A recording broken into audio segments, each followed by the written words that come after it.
Hi అండి. సెగ్యులిటీ share గురించి మాట్లాడదామండి. కరెంట్లీ షేర్ ప్రైస్ అనేది 40 రూపీస్ 15 పైస్ దగ్గర క్లోజ్ అయిందండి. ఇవాళ 28.81% ఫాల్ ఫ్రమ్ 52 వీక్ హై. అంతే కదండి, ఆల్మోస్ట్ ప్రీవియస్గా 50+లోకి వెళ్ళిన స్టాక్ ప్రజెంట్ 40 రూపీస్ దగ్గర సస్టైన్ అయింది ఇవాళ అయితే కనుక. సో దీనికి ఉన్న ప్రత్యేకత ఏంటంటే, రీసెంట్గా గుడ్ న్యూస్ ఏంటంటే లాస్ట్ మార్చి, ఏప్రిల్, మే 3 మంత్స్లో కూడా మ్యూచువల్ ఫండ్స్ అగ్రెసివ్గా షేర్స్ అనేవి కొంటున్నాయి. కంపేర్ చేస్తే లాస్ట్ 2 మంత్స్లో కలిపి 13,73,401 షేర్స్ అనేవి మార్చిలో కొన్నవి, ఏప్రిల్లో 8 lakhs చిల్లర కొన్నవి. ఏకంగా 15 కోట్ల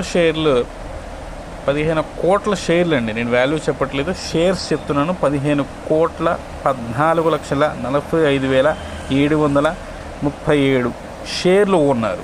ఇంటూ 40 రూపాయలండి యావరేజ్గా తీసుకున్నా సరే 15 కోట్ల షేర్లు విలువ చేస్తారు. 15 కోట్ల షేర్లు మంత్లీ మ్యూచువల్ ఫండ్స్ లాస్ట్ మేలో అయితే పర్చేజ్ చేశాయి. సో ప్రజెంట్గా బయింగ్ లెవెల్స్ అయితే కనుక మంచి 38 to 40 అయితే బయింగ్ లెవెల్స్లోనే ఉందండి. ప్రాబ్లం అయితే ఏం లేదు. ఆ టెక్నికాలిటీస్ చూసినా సరే మనం RSI 47.7 ఉంది. ఇట్ ఈస్ మంచి బయింగ్ లెవెల్ జోన్లోనే ఉంది. ఇబ్బంది ఏం లేదండి. ఫోకస్ చేయాల్సిన వాళ్ళు ఫోకస్ చేసుకోవచ్చు. అండ్ అలాగే ప్రమోటర్ హోల్డింగ్ 82% ఉంది. అఫ్కోర్స్ అదందరికీ తెలిసిన విషయమే. మనం 82% కూడా ప్లెడ్జింగ్లో ఉంది. అదొకటే నెగిటివ్ న్యూస్ అండి.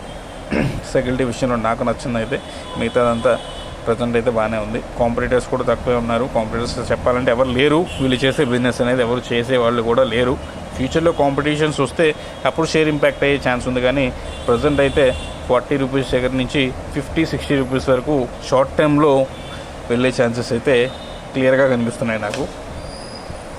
సో డివిడెండ్స్ అయితే ప్రస్తుతానికి ఇవ్వలేదండి ఎవరు ఇంతవరకు.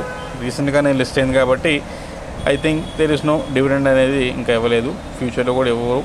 Mostly 1 year 6 months to 1 year వరకు ఇవ్వకపోవచ్చు అని అనుకుంటున్నాను. But even then no problem. Share అయితే కనుక మంచి బయింగ్ లెవెల్స్లో ఉందండి. ఇంట్రెస్ట్ ఉన్న వాళ్ళు you can focus on it. Thank you.